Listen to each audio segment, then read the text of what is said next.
I'm Shannon Semler. I'm from Bryan High, and my poem is called Me, My Dad, and the Movies. My dad's favorite movie is Close Encounters of the Third Kind. I got to watch it with him a few years ago after making promises I knew I wanted to keep but didn't think I would. My memory's fuzzy. All I can recall is Richard Dreyfuss making a mountain out of mashed potatoes as his obsession with that elusive UFO consumes him, and the iconic image of a little boy standing in a door, unafraid, welcoming, even happy as the aliens come for him. I hear that simple 5-note theme music that speaks volumes, reassuring and peaceful, like home. Richard goes into the spaceship, and I realize warm tears streak my face without permission.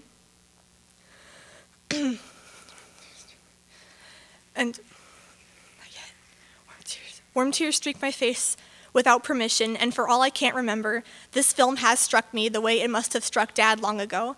Wonder and rapture and love. Dad looks at me, and I can't see it in the black of the basement, but I can feel his smile in my bones when he says, "You get it." About Matinee, Dad says, "I know you'll like this," and he's right. I'm some kind of film harlot, because I fall in love within the first few minutes. A silly sci-fi movie within the movie is opening smack in the middle of the Cold War, where communist bombs and one girl's volatile ex-boyfriend threaten to blow.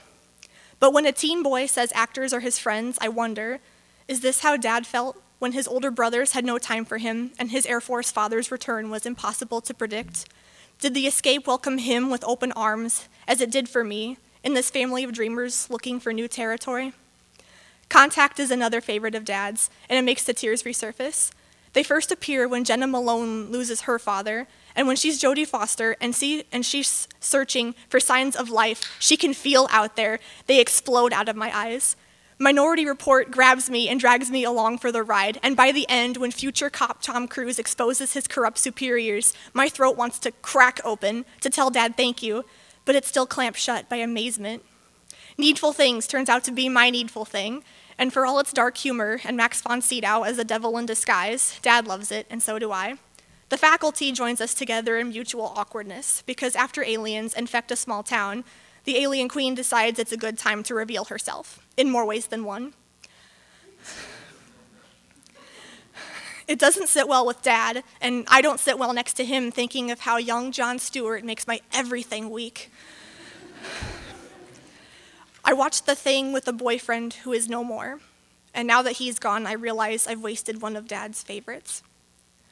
We use maps encased in DVD boxes to navigate our domain.